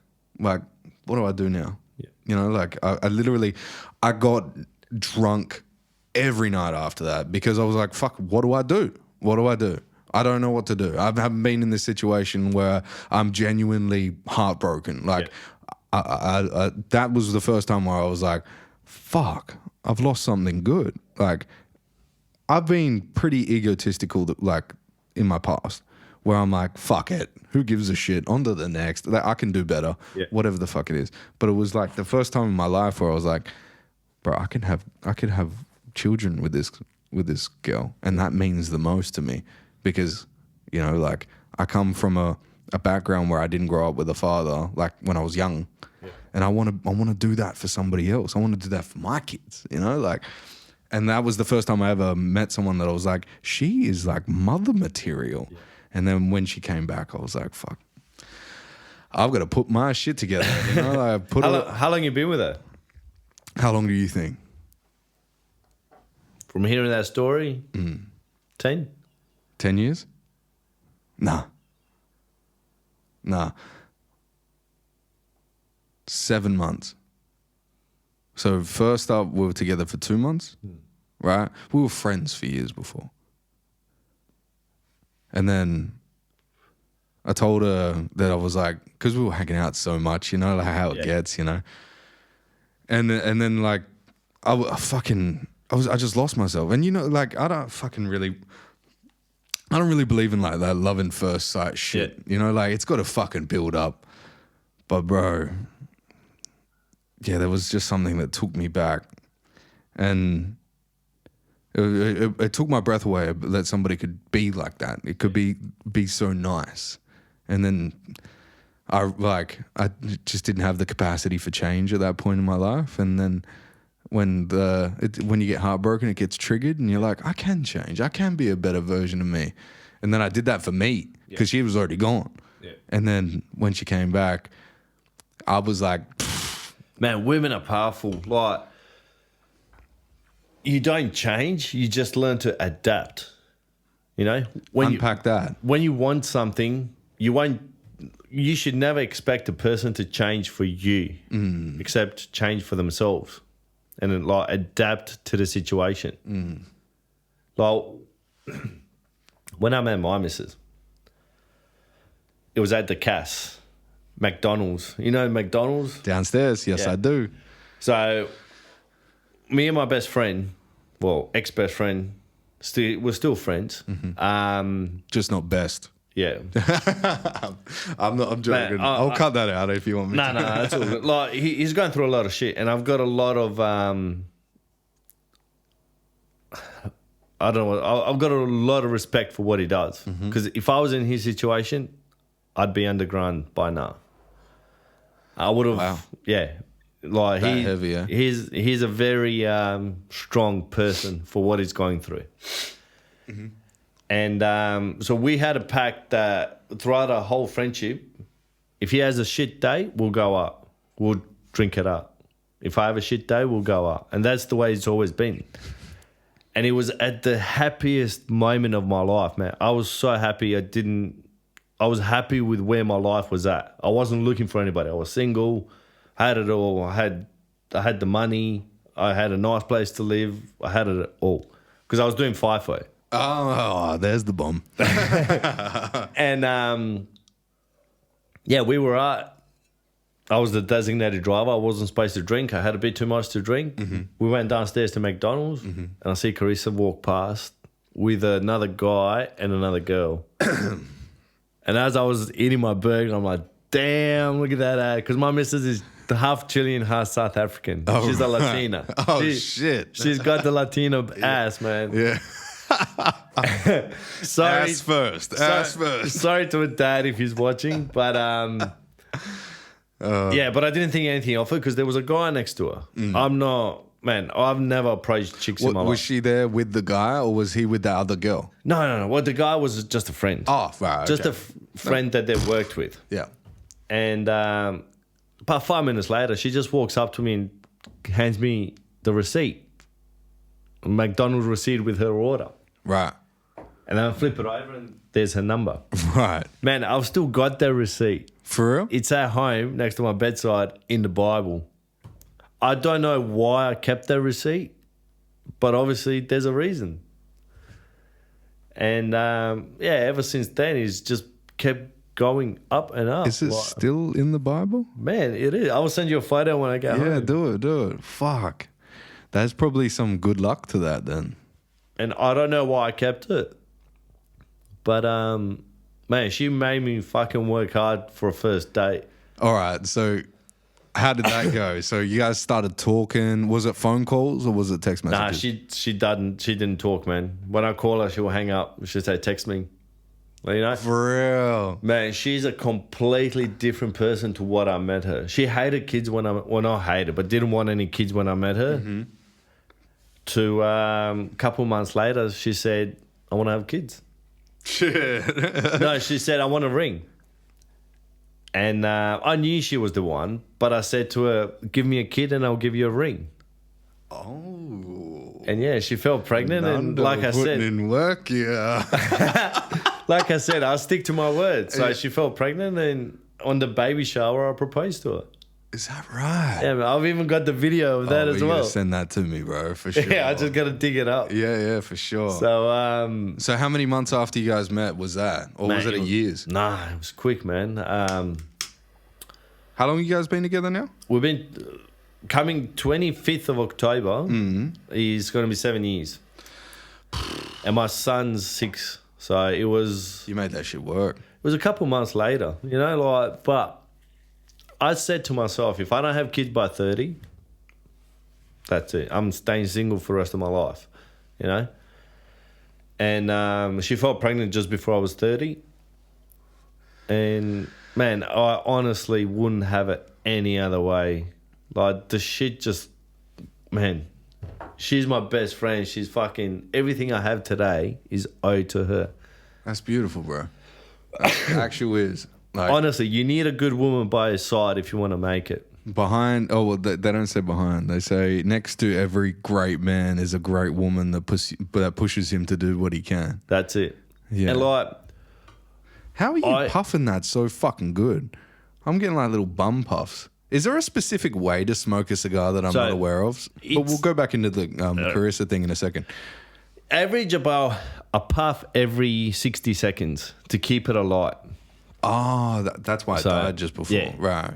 But even though it died, look, it's a perfect burn. Like it's perfect. It's straightforward. Let me show Straight as. Look at that, people. Holy shit. That's fucking gorgeous, man. And it's not too much. Like some cigars you're like, bah! Yeah. It's kind of too much. No, that's what I wanted. I wanted a cigar that everybody can smoke. Yeah. And even the people that don't smoke cigars have bought these and come back and said, I want more, you know? Because I wanted people to be able to. I wanted people to enjoy a cigar on a special occasion. I don't want to make a cigar that's going to be an everyday stick. I don't want people buying 20 or 30 of them and just having them as every day. Because then that means nothing to me. There's no special. Yeah. Like special. What are they called? Special occasion. I want it to be for a special occasion. Yeah. So I think most of the. If you're gonna have a cigar, like fucking, if you smoke cigarettes, right? That's not a special occasion. You don't go like, fuck, we'll have a fucking cigarette on a special occasion. Yeah. Maybe if you're an addict and you can't help yourself, you're like, oh, then I'll have one. But like a cigar is really like, they're a different thing because these are hand rolled, right? hand rolled, yep. Hand rolled by somebody across the other side of the planet. Man, I've got videos from the factory as they're rolling them as well. The next fucking furthest thing is the moon. Actually, another reason why all special limited cigars will have pigtails on them, Right. is because because this factory doesn't do pigtails for anybody else. So I know they're specifically designed, specifically rolled for Familija Cigars. And I originally wanted the double Coronas, Okay. and they rolled these, which are just Coronas. So they're the same blend, they're just 2 inches smaller. And he said, oh, don't worry, he said, your cigars are ready. When do you want us to ship them? And I said, oh, can you send me a photo? And he sent me a photo, and I'm like, fuck, they don't look like double Coronas, because you can tell the difference Yeah, for sure. when you hold them in your hand. I mean, I don't know. That kind of looks like 6 inches. I don't know about your dick size. And and then he said, "Oh, don't worry, we'll roll your double Coronas." And I go, "Nah, send those to me as well, because I don't want anybody else having pigtails." But these have been more popular than the double Coronas. Why do you think that is? Is it because it's a easier smoke? Like it's not as long? I wouldn't have a clue, to be honest. Like they taste exactly the same. When you take, like, say one of your clients takes out a cigar, like takes it out with them, you know, like if they go out like on a night on the town, do you think the double Coronas is like, it's not as like it doesn't fit in like their pocket as easily, or? It could be just a time factor, because that'll take you an extra half an hour. True. So I'm not too sure, but I'll light a double Corona up if I've got the time. If I don't have a time, I'll light a Robusto, which is the ones that I've got in the car. So the Robusto is like only 4 inch? Is that what it is? 5.5. 5.5. So so they go for about an hour, just over an hour, depending on how quick you chuff on it. Yeah, okay.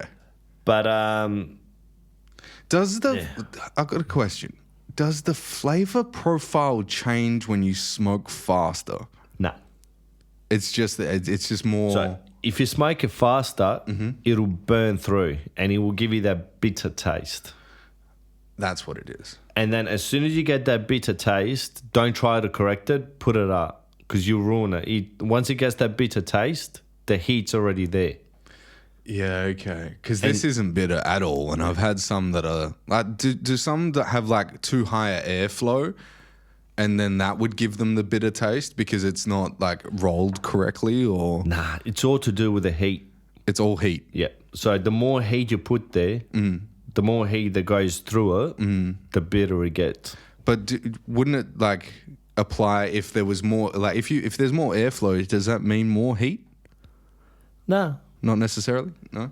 Nah. The cherry goes like white if you like. It's all like, if there's no airflow, and if it's really hard to like suck in, then you just got to poke a few sticks. Like if you actually feel it, well, with these ones they're good because they're Familija. Hey, With quick some plug.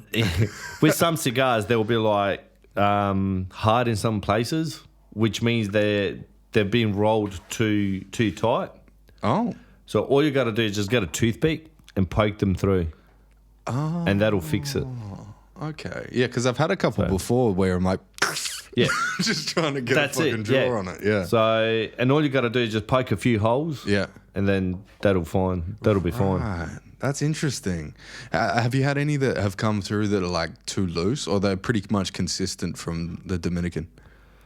With your guys? production? Yeah. No, all consistent. Very, very consistent, yeah. But like I said, whenever they come through, I'll sample one first before I sell it. And then if I sample it and it's not good, a couple of days later, I'll try it again. And then, because sometimes they just need a few days in the right humidity. Right. So the humidor I have at home, I don't know if you've looked through the Insta page. Dude, I studied it for like 2 hours. Yeah. So it's the big 2,000. So that humidor holds 2,000 cigars, and it's set at 64% humidity. Oh, wow. So- do you have to add water to that, or does that produce its own, Nah, they've got the right. It's It's like a fucking pressure thing, isn't it? so they've got little sachets that you can buy that adjust the humidity. So if it's too low, you just whack in a few that are higher. So So it's like have you seen the medicinal cannabis containers? no, Oh, they have these. Like, I don't do weed, man. that's fine. No, I was just saying if you have seen them, they have sachets at the bottom of them that control the humidity inside the container, and that's probably the same fucking thing.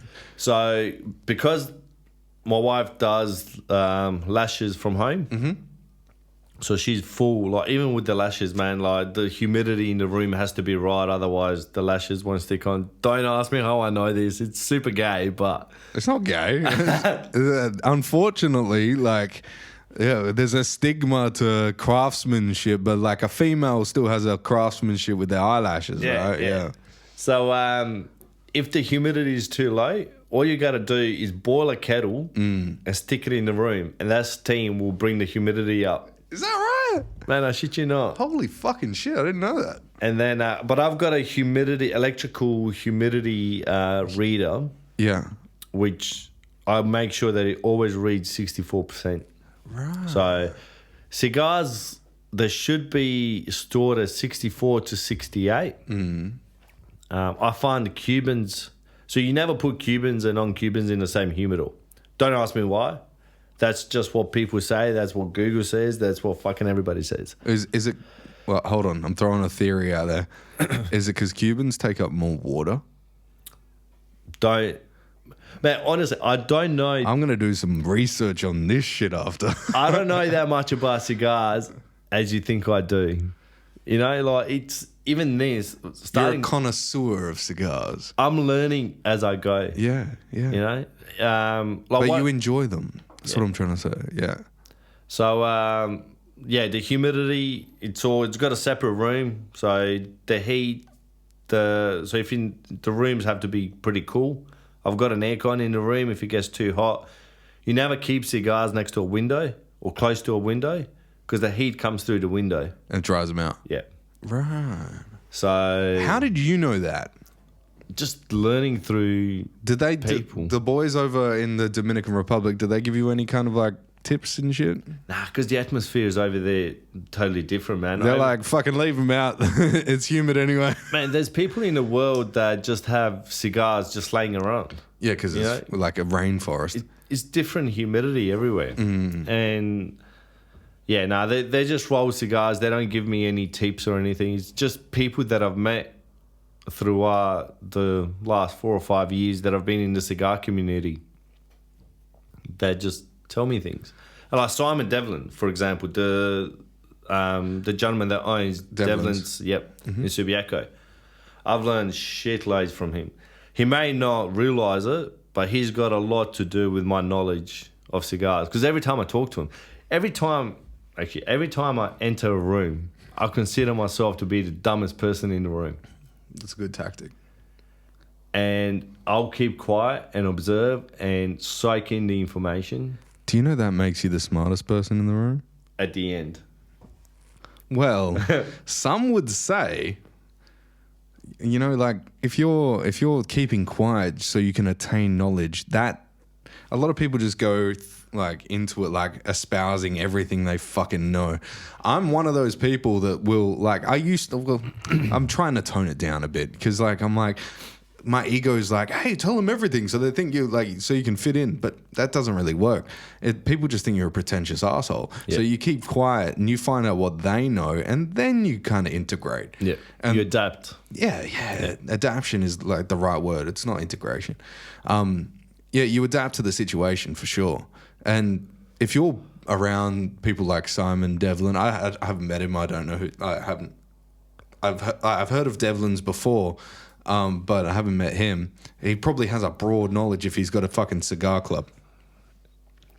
And yeah, you probably your knowledge is probably 10-fold or maybe 20-fold anybody else that fucking knows anything about Man, it. honestly, there's people out there that just smoke cigars that know more about cigars than I do.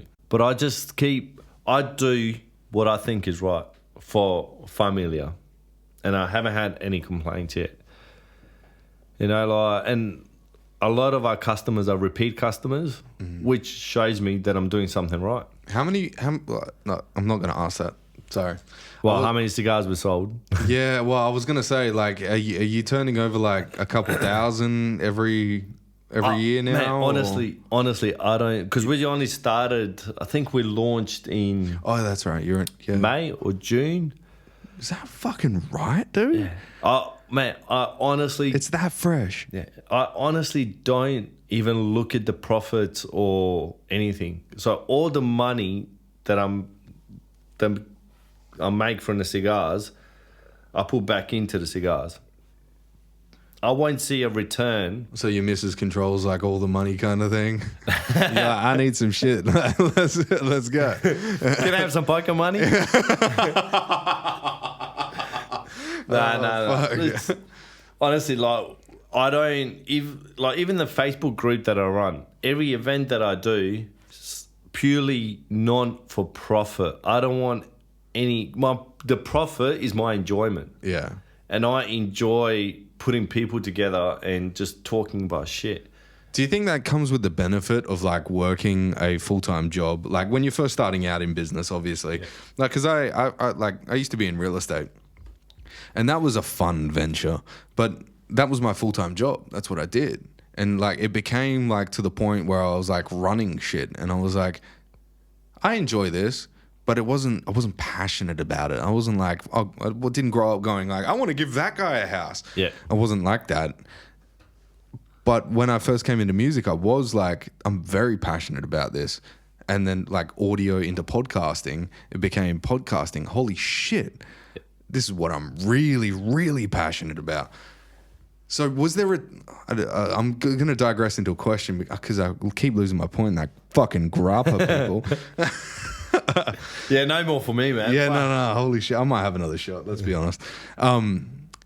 Was there a time like between you smoking cigarettes and you smoking cigars where you were like, wondering where this would go? Like was there a time where you were like, should it be cigars or should it be something else? Or nah, so because I'm just going to elaborate on that point because we don't really have anything like chewing tobacco or anything like that in Australia. So cigars, was that your only outlet or did you have other ideas?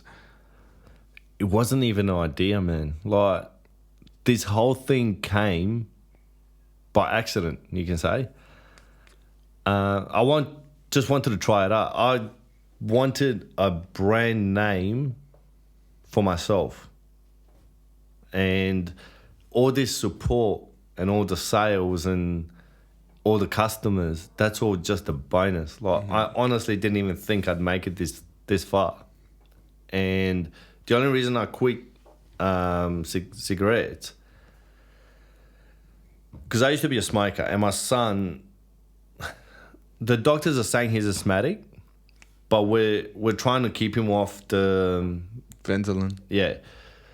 So I'd have a smoke outside and I'd come in and he'd have a coughing attack. Oh shit. But man, now I can hold him in my arm or he can be right next to me and I can be smoking a cigar. Nothing. Because this is pure tobacco. There's no chemicals at all. Yeah, you can obviously taste the fucking change. Yeah. And that's the only reason I quit cigarettes. It wasn't a price factor. It wasn't anything else. It was purely for my son that I quit. And going back to where we are today, it's purely an accident. Not an accident, but I wasn't planning to getting to where we are. Mm-hmm. But going back to Carissa's support, whatever I did, like, because we were so deep into it, like I've done all these steps, organising the band, organising the boxes, organising the cigars. And then when we find out how much tobacco tax is... What is it at now? It's about $18.50 including per kilo, including all the fees and all that shit. $18.50, like $1,850 per kilo of tobacco. That's like $2,000. Like cigars wise, yeah. All depends which cigar it is. Right. Because you're buying in cigars, you're not buying in I ordered this big batch of cigars because I didn't know how much it was going to cost us, and we got a tax bill, and I'm like, "Fuck, babe, like, what do we do?" She goes, "Well, it's your brand. Pay it." So we paid it, and luckily, man, honestly, smart woman. So the cigars came in. I lit up one cigar, and while I was smoking that cigar, I put a post up. At this stage, we didn't have a Facebook, Instagram, so I put it up on Per Cigars. Before I had a chance to light up another one, we sold out that quick. And I'm like, fuck, this can't be real. Wow. So we ordered another batch, and we just put that money straight back in. I'm not even touching that business account. That's just going straight back into the cigars. And that's how we just we started off with a small batch and just kept going bigger and bigger. And the next one we got coming is fucking scaring the shit out of me. But man, I do my best work under pressure. You know, because if I don't have that pressure there, I'm not really drived, I'm not pushed to make a deadline. Yes. The best work comes out of pressure. That's why diamonds are created in pressure, brother. That's literally it, man. Like, so when was... I've got a couple more questions. Yeah, man. When did you start changing varieties? Like, so you had your variety box, right? When was it like other people want to try a specific... When people wanted it, that's when I checked. So you weren't like, oh, I'm going to do a different one. You were like, no. I'm going to have this creamy one first up. And then people were like, what else can you do? So the first ones that we released were the Toros. Okay. And they were the fatter ones? The fatter ones with the A on them. But we released them with the old bands. And they still sold out? They sold out. Even with the paper... Man, it wasn't paper. It just wasn't that quality. Oh, right. Because these ones are fucking cool. Man, because people... It's the support. Yeah. You know? It's the support. And... it's the family. When we got them, I actually thought the mentality behind me was... You need water in that fucking... Yeah, man, please. I know double Coronas are fucking expensive on the market. Mm-hmm. And I said, look... I thought to myself, look, people want... Well, I'm guessing people might want double Coronas, which is the big, long fuckers, those ones. It's been like 2 hours, right? But because it's pricey, not a lot of people get a chance to enjoy them. Mm. And I'm like, look, I'm going to bring them out anyway. I'm not going to put that much markup on them. Is that still going? Yeah. Okay. So I'm not going to put that much markup on them. And then it'll be an affordable double Corona. Mm. And the next double Corona is is double the price of that double Corona. Now, these brands have been around for years, for centuries. As far as I know, Familija is the latest brand on the market in Australia. So, but honestly, I don't care about that. I don't care about selling I don't want to sell out overnight because I always want to have cigars for when those random calls come through. Do you have any cigars in stock? Or random messages come through. Mm-hmm. I want to be able to supply to those people that want a cigar at spare of the moment thing. Yeah. You know, I don't want to sell out overnight. Like now that you've put that kind of into perspective, it's like that makes sense. Like you kind of want to keep your arsenal charged. Yeah. If you sell out, then you're like fucking. Well, what if like somebody that had a really great connection with you've got to let down? Yeah. Exactly right. So at the moment, we've sold out of the Robusto, Maduro, Habano, and the sampler packs. Mm-hmm. The sample boxes. That's right, because I asked you for one of them. Yeah. So we've sold out of them, and so many people are asking for them, and I feel so bad telling them no. When can we say they're back in stock? They're due in on the 25th. Of this month? Yep. Oh, fucking. No worries. But I've already let a few people down. And it's not about the profit. It's not about anything. Yeah, but they're coming. They're on their way. I know. It's rejoiceful, brother. They're on their way. Happy days. So. People are excited, man. I can tell you that. Yeah, I know. And so a lot of people have been asking about the big. They wanted a bigger cigar. So I released this Sublime. Now, the Sublime has an extra 2 years of age on those cigars. So they're 7. So they're 6. 6. Oh, yeah, because you had them for... At 4, yeah. Yeah. So there will be super, super smooth. And I'm going to have another shot of your grappa. Yeah, go for it. That bottle's actually yours. Eh? Yeah. No. Yeah, man. Man, I've got so much of it at home. I need to get rid of it. Okay. otherwise I'll drink it. Yeah, but you got the cigars for it.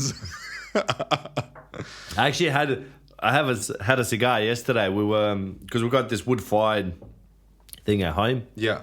So I was making barbecue and had a cigar, and because obviously it's wood fired, you got to wait for the wood to burn out. Yeah, and for sure. I'm like, shit, I've got time for a cigar.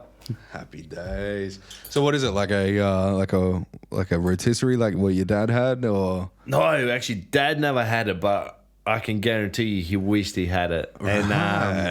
And so it's called a Komin in Croatian. Komin? Yeah. It's hang on, I'll show you a quick photo. Let's go. Fuck, there's so many notifications here, right? They're all wanting cigars. While you're looking that up, what's your favorite cigar from your line? The one that I have on a regular basis, almost daily, is the Robusto Connecticut. They're just so fucking smooth. They're the smoothest out of the whole range. Okay. So I rolled them purely for beginners.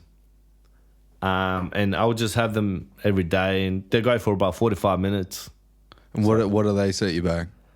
If I was a paying customer, $54.95. So that's so well priced, man. So the cigars that we have at the moment, the Robustos and the Corona, they're all $54.95 each, and these ones are $64.95 each.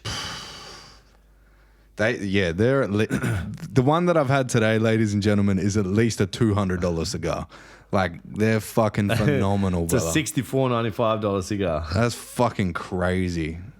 So yeah, that was for my daughter's. Oh, so it's like built into a cavity. Yeah, man, right. And it's got a rotisserie there, and that's killer. So the fire's underneath. Yeah. So it's like almost. But you can cook anything on it, man. So you can have like a wood fire pizza and all that shit in there. Well, right? For pizzas, you know how the pizza ovens are domed? Yeah. Do you put a dome in there? No. Oh. So the pizza ovens are domed to keep the heat inside. So that's purely where I actually made that. You built that? Well, I didn't build it.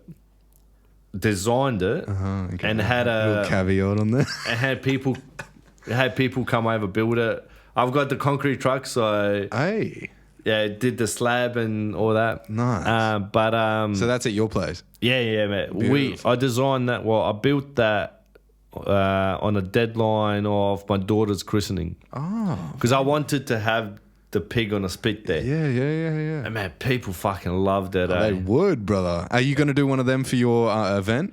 Yeah, we'll do a lamb. A lamb in that, in the comment. So like I said, the event that's going to happen at our place. When do tickets go available for that? Is that a next year thing? No, it would probably be November, December. Yeah. I'm in talk with the waitresses to see when they're available. Okay. I was thinking 3rd of December, but doesn't look like they're available on that day. So I will see when they are. And So for the date, so it's Cigar Lovers Perth or Perth Cigar Lovers? Perth Cigar Lovers on Facebook. That's the Facebook page. Yeah. Have you got a separate page for the Instagram? Is it like a Cigar Lovers? Well, my personal page was originally Per Cigar Lovers. Oh, okay. And then when I opened up Familija, my whole shift, because if you have a look at my personal page, it's about all general cigars. And then it shifted from Per Cigar Lovers to my personal page. Yeah. Because I wanted to concentrate on the Familija. But I'll put a post up on my personal page as well. And on the Familija one, it will be a story, not a post. Because with the post, I get pinned a lot more. Is that right? With the tobacco laws and shit. Even though I'm not selling anything. What if you drop the cigar in the name of the event? If you called it Familija Don't know. Event. I don't know. I'm fucking it'll so I'll advertise it just as a herf. Oh, so that's what it's called. A herf, right. Does that get flagged? Like, is the meaning of a herf us that we get together and like smoke cigars? Don't know. We'll find out. Okay. No. I'm honestly just going with it. I don't mean to cause any harm. I don't want to break any laws. If something gets pulled up, I'll address it and I'll take it away. But yeah, well, like I said, I'm going with this as a step by step. I'm not in a rush to get anywhere, and we'll see where it goes. Well, Anando, I want to thank you very much for coming on the podcast today, bro. Your story has been fucking wild and crazy, and your knowledge on cigars are fucking extensive. Thank you for this double Corona. What is your website again? Is it Familija Cigars? FamiliaCigars.com.au. www at the front. Do you want to do any shout outs? Man, I've got so many shout outs to do. The only one I want to do, the only one that really stands out is to my wife, Carissa, for supporting me, because Familija would not exist without her. Shout out, Carissa. Love you, babe. Hey. Dude, thank you so much for coming on today. This has been a fucking awesome conversation, awesome cigar, and fucking good luck for the rest of your journey.